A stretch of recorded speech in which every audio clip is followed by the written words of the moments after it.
la région de Machu Picchu est régulièrement frappée par des pluies torrentielles qui déclenchent des glissements de terrain.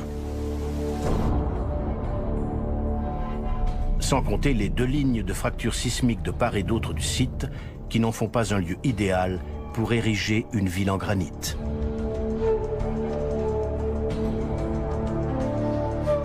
L'emplacement profite toutefois de la proximité d'une source et d'une réserve de granit. Il y a une carrière sur la ligne de crête.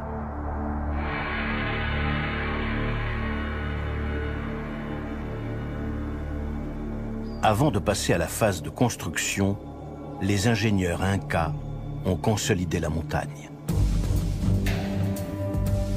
Pour ce faire, ils ont construit de remarquables contreforts en forme de terrasse.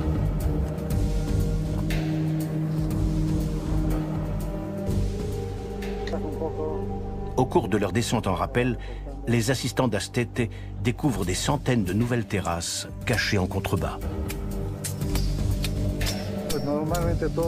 En général, quand les gens parlent de Machu Picchu, ils pensent aux édifices en pierre sur la crête. Or, une telle structure se construit à partir de la base. En d'autres termes, il faut commencer par les terrasses. Les terrasses sont fondamentales pour la cité de Machu Picchu. Bien que certaines aient été utilisées pour faire de l'agriculture, l'objectif premier des terrasses était de servir de soutènement tout en drainant les immenses quantités d'eau de pluie. La pluviométrie ici est de 1930 mm par an. C'est énorme dans cette région. C'est 2,5 fois plus d'eau que n'en reçoit Chicago. Si elle ne retenait pas toute cette eau, les pentes de la montagne se transformeraient en boue et Machu Picchu glisserait dans la vallée. Pour éviter cette catastrophe, les Incas ont construit un système de drainage très sophistiqué. Le sommet de chaque terrasse est constitué d'une couche de terre arable d'excellente qualité. Sous la terre arable, une couche de sable et finalement des fragments de roche. Les terrasses sont des sortes de galeries de filtrage. Même quand les pluies sont torrentielles, il n'y a jamais d'inondation, car l'eau est absorbée par ces 3 couches différentes. Au lieu de dévaler les pentes, l'eau s'infiltre lentement dans le sol, ce qui limite aussi fortement le phénomène d'érosion.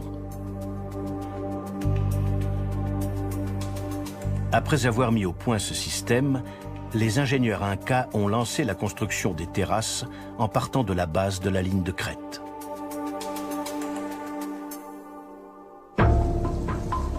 Et sur la crête elle-même, les ingénieurs ont résolu un problème plus complexe encore.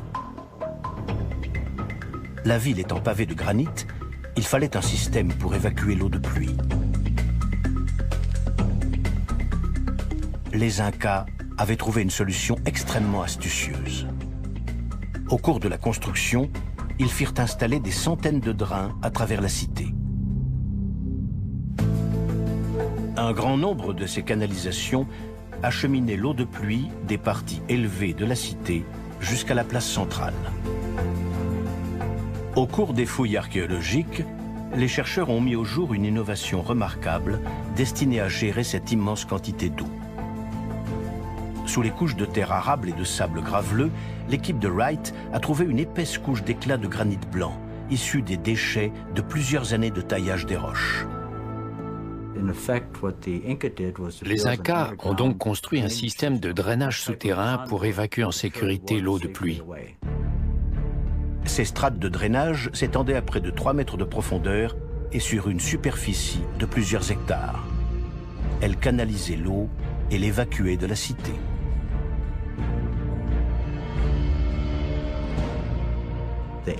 Les ingénieurs Incas ont consacré 50 à 60% des travaux à effectuer des aménagements souterrains et à consolider la base de la crête afin que Machu Picchu puisse exister pour l'éternité.